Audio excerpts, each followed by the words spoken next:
Here's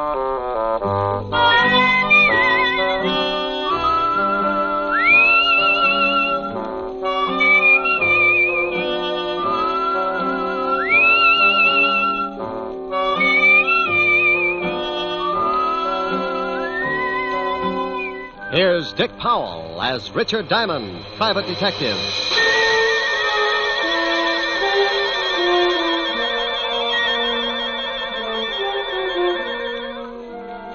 My name's Diamond, and I'm in business for a very simple reason. I like money.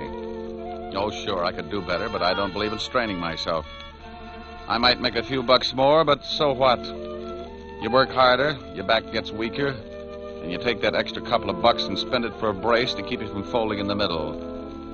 No, I got a little one-room office that leans out over Broadway, and I'm very happy. Sometimes I get a case that lasts a week, $100 a day in expenses, and I make enough to pay the rent. Take my girl Helen Asher to dinner a couple of times and rest my feet on the desk like a prosperous businessman. I'm in partnership with a shill called Human Nature. And with him on my side, it just figures that people are going to get in trouble. Like the character who's ringing the doorbell of an apartment on the east side. He's built just right for more trouble than he can handle.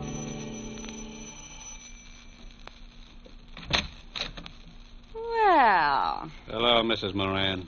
You say that like you're really glad to see me. I'll let you know as soon as we can talk business. Did you bring a rubber hose along? Why? Are you going to be hard to get along with? This time, yes. Where's your husband? He went out. I tried to convince him the window was the quickest way to the street, but he's old-fashioned. He took the elevator. You're drunk. You can't get a bet out of me. Want a drink? Just get the 500. I don't want to be around when your old man gets back. You couldn't afford that, could you? No, and I don't think you could either, baby. Now let's stop playing games, Mrs. Moran. I've got a big, fat surprise for you, Mac. Keep it in small bill. That's not funny. That's your surprise. Yeah? Yeah. You don't get the money. You get something else. Stop yelling. You'll have the whole building up here in a minute. They'll be up anyway, Mac. A gunshot makes people curious. Now, wait a minute. You don't have to pull a gun. I don't have to do anything. And I'm breaking myself of one habit right now. I'm through paying your dirty blackmail. Now, you know I got my orders. If I don't collect, someone else will be around. Come on, give me the gun. Sure. A piece at a time. Oh. I need a drink.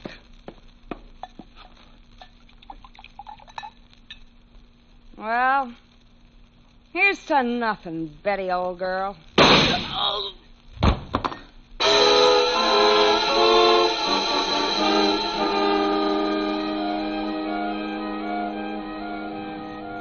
Extra, read all about it. Mac Grayson shot to death in blackmail plot.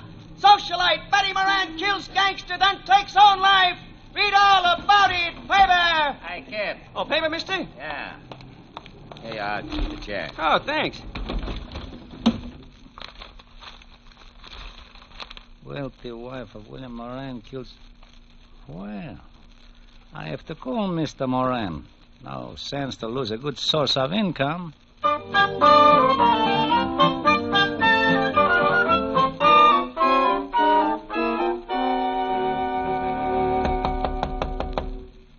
Yeah, come in. Mr. Diamond? Over here. Oh, this clothesline, I couldn't see you. You always do your laundry in your office? Free soap.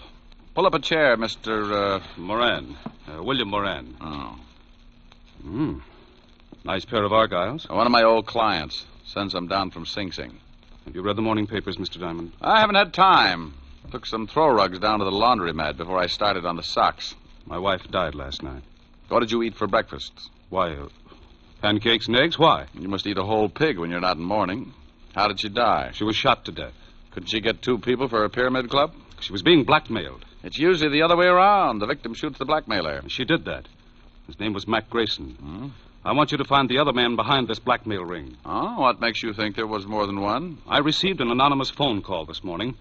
It was from a man who said he was a friend of Mac Grayson. He made it perfectly clear that he was going to continue with the blackmail. You know what they had on your wife? She was a very wealthy woman, Mr. Diamond. Before she married me, she was rather wild. Well, they get that way sometimes. There were some letters. Why don't you go to the police? As far as they're concerned, the case is closed. They say it's a murder and a suicide, and that's that. But I want to get the people who drove my wife to suicide. Okay, Mr. Moran, but if you want me to try and dig up your blackmailers, my fee is rather high. I want to start sending my laundry out. Money is no object. That's the nicest thing you could have said. $100 a day and a fifth of plasma. Plasma, Mr. Diamond? 100 proof. I never know what I'm going to run into in a case like this. I may bleed a little. You can reach me at Evergreen 45021. I'll write you a check. Here, use my pen. It's getting an inferiority complex. Do you know anything more about this man who called you this morning? Yeah, only that he said he was a friend of Mac Grayson's. There you are, Mr. Diamond. This should be enough of a retainer. Oh, yes. And that's all you know? I'm sorry I can't be of more help. Oh, you've been a brick. I'll get the rest from homicide. Thank you and goodbye, Mr. Moran. Goodbye, Mr. Diamond, and good luck. Oh, I'm sorry. I knocked down some of your washing. There. Well, I'll be hearing from you. Well, that's the way it goes. 1 minute you're washing socks, and the next you got enough money to stake out a claim on every night spot from Mott Street to Harlem. Unless a particular blackmail ring likes to kill private detectives. I had a hunch the assignment might run into overtime, so I put in a call to a lovely redhead named Helen Asher. Francis, the butler, answered, and I told him to pass the word along that I might be late for my date. I hung up before Helen could get on the pipe and start screaming at me like a wounded eagle. I locked the office, went down to 5th Precinct, and an old friend, Lieutenant Levinson. He was in charge of the homicide detail and could tell me about the late Mrs. Moran and her victim. When I walked in, Sergeant Otis was polishing his billy. Hello, Otis. The lieutenant in? Well, Richard Diamond, the All-American gumshoe. Oh, you're just jealous because that club you've got is a better shape than your head. Lieutenant, Diamond's out here. Okay, send them in. Tell me, Shamus, how does one get to be a great big private detective? Slaving box tops? Well, you have to observe things, Otis, my boy. For instance, one look at your shirt, and I can tell you've been eating well for a week. Why don't you either get it cleaned or stick it in a pressure cooker?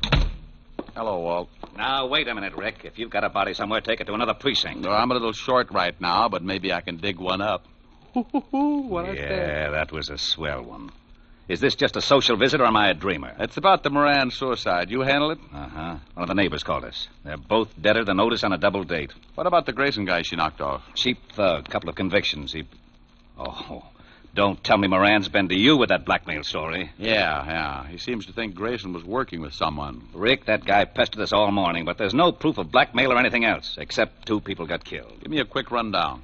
I don't know why you're interested. I think Moran drummed up the blackmail theory just to cover that his wife was running around with another man. Well, I'm interested because Moran gave me a fat $200 in advance to get me in the spirit of the thing. Well, if you want to be bored, here are the photographs of the deal. Here's Mac Grayson. Bullet entered his chest just below the 10th rib. The gun was a .32. Same one that the Moran dame used on herself. Enough powder burns on the shirt to show that she was standing pretty close when she gave it to him. She'd have to be, not to miss him.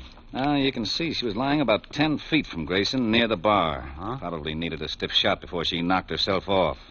That's the highball glass on the floor near her head. And that's the .32 she used, about 6 inches from her right hand, and only her prints on it. Powder burns on the girl? Sure, all over her temple. We did the paraffin test on her hand, too. She fired the gun all right. Did Grayson have any friends? We never tied him up with anyone except an old wino that hangs out on Skid Row, a dump called the Parrot Club. Name's Wilbur Truitt. Yeah. Well, thanks, Walt. Now, look, the dame killed the guy and then shot herself. What more do you want? I'll let you know. Now, wait a minute. I know that gleam in your eye. I always get a sour stomach from it. If you've got something, you'd better tell me. Oh, you're a cynic, Walt.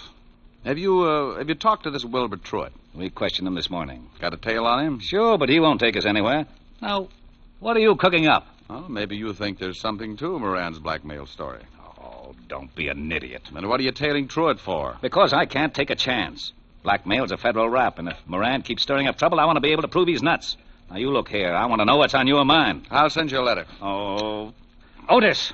Yeah, Lieutenant. Get me my bicarbonate. And shut up. Bye. Goodbye. I went through the squad room and out into the hall. I used the payphone by the door and put in a fast call to my client, William Moran. I had a hunch, and Moran's $200 retainer in my pocket gave him an A priority on it. Yes? Mr. Moran. That's right. This is Diamond, Mr. Moran. I've got a lead on someone who knew Mac Grayson. Well, that's fine, Mr. Diamond. Who is it? The guy who hangs out on Skid Row, named Wilbur Truitt. Ever heard of him? No. Oh. Well, he might have been the one who phoned you this morning. I think I'll go down and find out. Good. You'll keep in touch, won't you? Oh, as long as I'm on the case. Goodbye, Mr. Moran.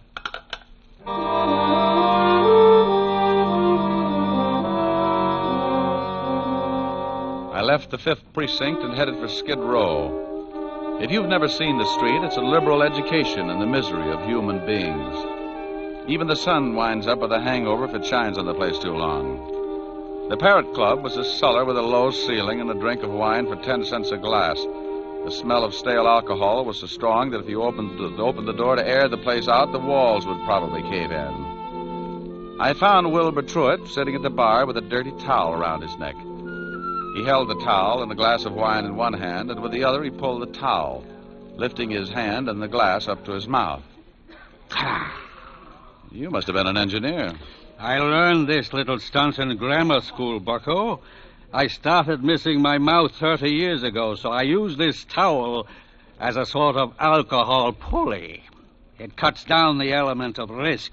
Hate to spill a drop. You know a guy named Grayson? It's the shakes, bucko. I am completely exhausted after a night of revelry, and my hand waves like it was flagging down a caravan of whiskey trucks. Look, friend... But after 1 or 2 pick-me-ups, I am perfectly capable of lifting the glass by myself. And come nightfall, I'm in excellent condition to entertain my little friends. Oh, swell. Most cowards let the little fellows frighten them, and they end up in Bellevue, but I like them. They worried me at first, but when they found out how much I drank, they began to show the strain, and the shoe was on the other foot, so to speak. Oh, no. They tried to frighten me the first night, but I just kept right on with one bottle after another, and it finally drove them to drink.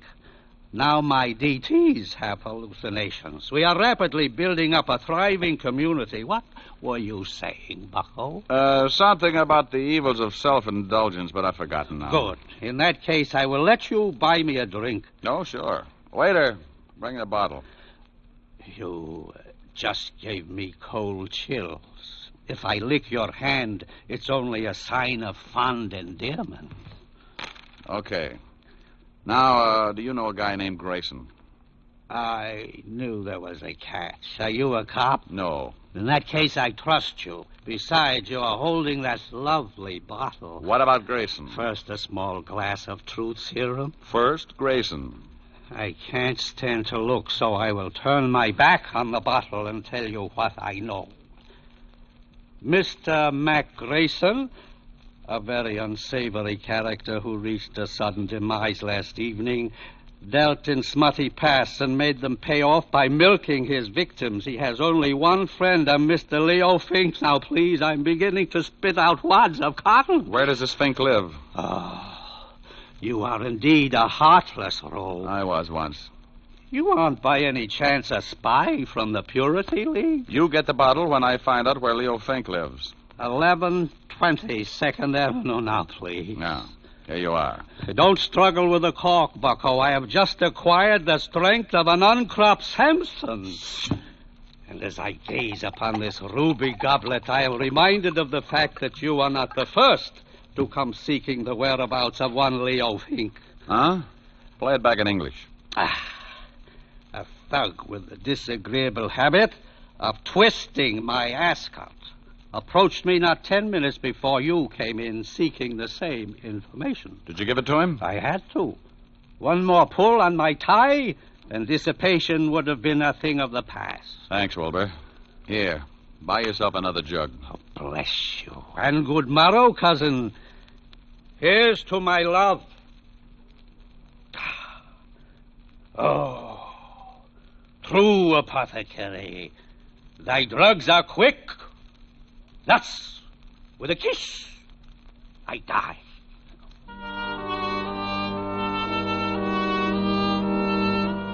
I left Wilbur with his first love and walked out on the street. I grabbed a cab and headed for Leo Fink's address. All the way over, I kept thinking how wonderful fresh air really was. When we finally got there, I paid off the cabbie and looked at my watch. It was 4:30, and the city was turning soft and mellow as the sun started giving up behind the tall buildings. I got that lousy feeling again when I looked across the street. A prowl car was parked at the curb, and it looked like Homicide's private limousine. Something was wrong. I went up to Fink's apartment in a hurry. Yeah? What do you want, Shamus? Well, good afternoon, Sergeant. I'm taking the census. How long ago did you die, sir? Very funny, Diamond. Otis, who is that? Diamond, who else? I didn't ask for a quick quiz on well-known personalities. Let him in. Yeah, Lieutenant. Shame on you, Otis. You'll never make an Eagle Scout. Hello, Rick. What do you want? I bet he's dead. You'll bet who's dead. You know who's dead. Sure, I know who's dead. Who do you think is dead? The guy I came up here to see. Well, who did you come up to see? Well, I think it's the guy who's dead. Don't you know? No, I ask you. Well, I'm telling you. You told me nothing. Look, why are you up here? Because I'm looking for a guy. What guy? I think it's the guy who's dead. Who's dead? Oh, he's on third. Don't you know? I think I know, Lieutenant. You shut up. Of course I know. Well, all right. If you're going to hold out on your old pal. Now, wait a minute. How did we get into this thing? Otis! Here's your bicarbonate, all mixed. All right, now let's start again. Walt, who's dead? Oh, let's not have two bodies up here.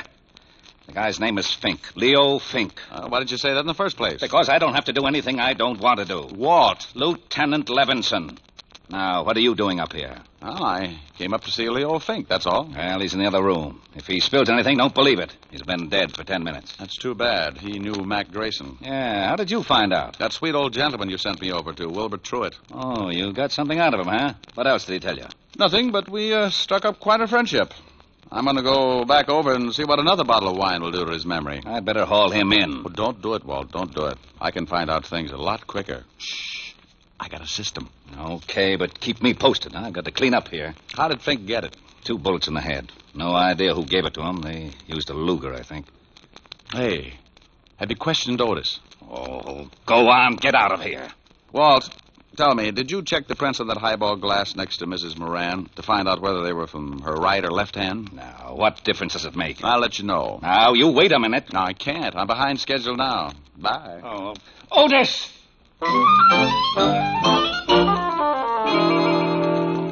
I went downstairs in a hurry and started back to Skid Row and Wilbur Truitt. I turned a corner and had a quick change of heart. That's far enough, Shamus. Wow. Well, look what I picked up. All right.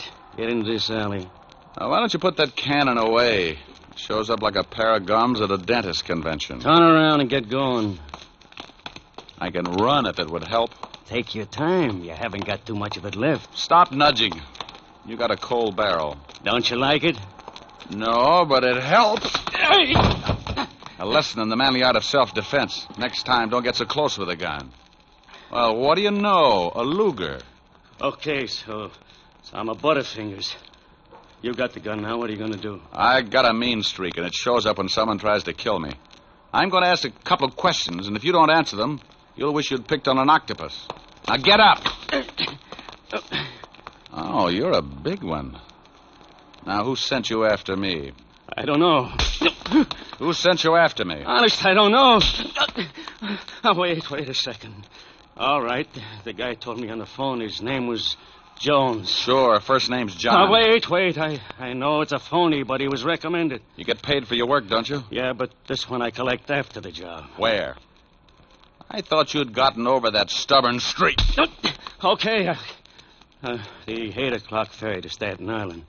He's going to slip me 2 bills. And you don't know his right name? No. Did you know Mac Grayson? I heard of him, but I never met him. Are you as handy with a .32 as you are with that Luger? Huh? Forget it. Next question. Who killed Leo Fink?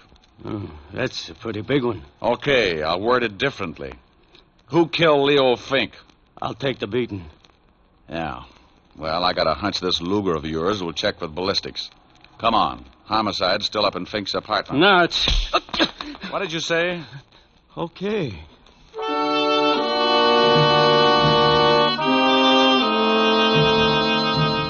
I hustled Louis up to Walt and left him handcuffed to Sergeant Otis.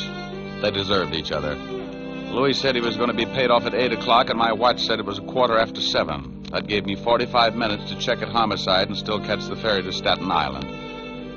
The fingerprint man at the 5th Precinct put the prints from the highball glass under a microscope and told me what I wanted to know. My hunch had been right. So I grabbed a cab, and 20 minutes later I was paying for my ticket at the ferry landing. A thick, wet fog was beginning to roll in off the river, and by 8 o'clock it was hard to even see or watch. Someone was playing a piano in the lounge as the ferry began to move slowly across the river. I didn't know who I was looking for, but I figured if there was going to be a payoff, it would be outside. I leaned against the rail and took out a cigarette. Got the match, mister? Huh? Yeah, right here. Thanks. Lousy night. Yeah. He wasn't my man. When he struck the match, I could see his dirty work clothes and his factory badge. I started down the other side of the boat. Finding a killer in that fog was like looking for your car keys in a mine shaft. I reached the bow of the boat, and right then I knew I was about to score. I get a tight feeling in my stomach when I start closing in on danger. I spotted the dark outline at the rail, so I pulled my hat down and walked up beside him. He was hunched over with his arms resting on the rail. Terrible night. Mm-hmm. Be awful if you had to find someone in this fog. Not if he found you first. Yeah. I like the name Louis Osgood. Ever hear of it? I like the name Moran. Huh? William Moran. Who are you? Just an employee. Diamond. Yeah, you get a gold star. Well, what do you want? Have you found the blackmailers? Now stop playing Alice in Wonderland. I just pushed around your hired gonnet, Louis Osgood. He had enough to say to put you away for a long time. He couldn't have. He didn't know. Didn't know your name? Who murdered your wife, you or Louis Osgood? Why do you say murder? The police said it was suicide. Well, I got news for you, Buster. Homicide just changed its mind. I checked and found out that the highball glass near her head was covered with prints from her right hand. What does that prove? It proves that to take her own life, she'd have to have fingers a foot long. The prints on the gun were also from her right hand. You're going to tell me that your wife shot herself while holding a highball glass in the same hand? That's not my problem, Mr. Diamond. Well, I think it is. If Louis Osgood didn't shoot her, that leaves just one suspect, you. Now, let's take a walk back to the cabin. I want to keep an eye on you for homicide. All right. This is where I leave you, Mr. Diamond. Hey, come here! I hadn't thought he'd make a break, but as long as he had a gun and knew how to use it, I could understand why he did. I got my gun out and took off after him. I expected him to go over the side and in the fog, and he'd have a good chance. But when a guy gets cornered, he does funny things. I never would have spotted him, but he threw open a door and framed himself in the light from the inside. I must have caught him because I saw him start to fold and stagger through the door. I took my time getting there. A wounded man with a gun can get pretty mean sometimes. The door swung back and forth with the motion of the boat, and I could hear the sound of the engines. He'd gone down in the engine room, so I dropped to my knees and went in after him. A long, polished ladder led down to the big diesels below, and I knew I'd hit him with the first shot because there was a bright red trail of blood leading down the ladder and behind the churning machinery. Moran! Oh, Moran, come on out! You can't get out of here. Come and get me, Diamond. I don't like being slapped around, and I'm going to see that you get yours. He was somewhere off to my left and keeping himself hidden. A catwalk circled the engine room, so I pulled an old stunt. I took a wrench off the wall and tossed it down the metal ladder. I watched for his gun flashes, and when I spotted his position, I got down on my stomach and crawled along the catwalk until I was directly over his head. He was sitting in a lot of blood, and he didn't look like he had long to go. Come on, Diamond. I know you're down here. Surprise. Look at the birdie. What? Don't try it.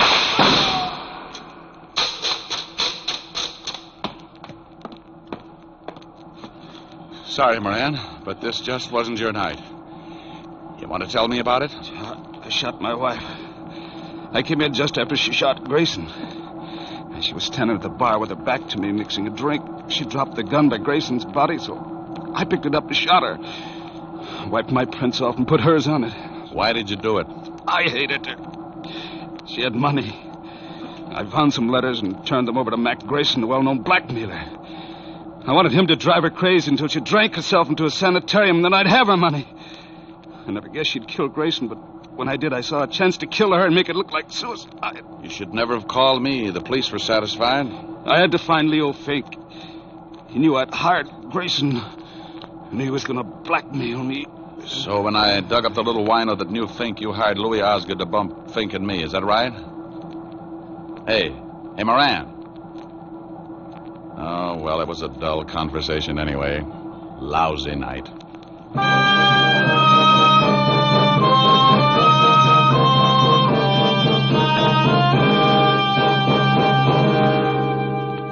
The captain came and helped me carry him up to the deck. Back at the ferry landing, I called Walt Levinson and told him the whole story. I didn't wait around. I just hung up in the middle of his lecture on good behavior and started walking. A stiff breeze was kicking up and pushing the fog back where it came from. After a good round of murder, a guy likes to relax. And I knew just the place to curl up and get my fur brushed. I grabbed a cab and headed for 975 Park Avenue, and the only girl in the world who looked better than her $10 million bank account. Oh, good evening, Mr. Diamond. Hello, Francis. Is Miss Asher in? Yes, sir. She's in the library. Thanks. Get me a glass of milk, will you, Francis? Milk? Oh, yes, sir. Right away. Hey, that's a B flat. Rick, where have you been? Sailing, sailing over the bounding main. Move over. You were supposed to have been here at 8 o'clock. Oh, what's an hour if you tack it on to the end of the evening? Well, I'm glad you've been keeping out of trouble. I can't stand it when you wander in all beat up. You smell nice. What kind of cologne is that? Gunpowder, 38. What? Oh, nothing. What's this you were playing? Oh, a new song. Again. You were just dandy. Well, you know I don't play well. I just pick. You should be glad you don't play the guitar. With those beautiful nails, you'd saw it in half. You're ridiculous. Whoops. Oh, that wasn't a B flat. Rick. Mm-hmm. Who do you love? I won't tell. Rick? I love you, baby. Then let's get married. Hey, these are pretty good lyrics. Now stop that. Again, this couldn't happen again. I hate you. This is that once in a lifetime. This is that moment divine. You never sing when I want you to. What's more, this never happened before. Though I have waited a lifetime for such as you to suddenly be mine. No comment? No. Mine to hold as I'm holding you now, and yet never to part. Mine to... Hey, what's the matter? Don't go. You want to sing? Go ahead. Well, what did you have in mind? I won't tell. You're not being original. That's my line. Well, I'm mad. Come here. No. Come here. Helen. Still mad? No. Well, let's get you mad again. It's so much fun making up. Mine again. What's the name of the song again? It never happens again. I'm mad. Oh, good. No. Ricky. Here's your milk, Mr. Diamond. Oh, my goodness, you never warned me.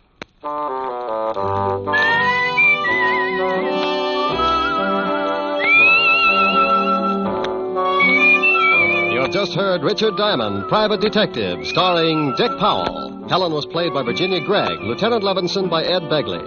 Also in our cast were Wilms Herbert, Tal Avery, Herbert Butterfield, and Jack Petruzzi. Music was under the direction of David Baskerville. Richard Diamond is written by Blake Edwards and directed by William P. Rousseau.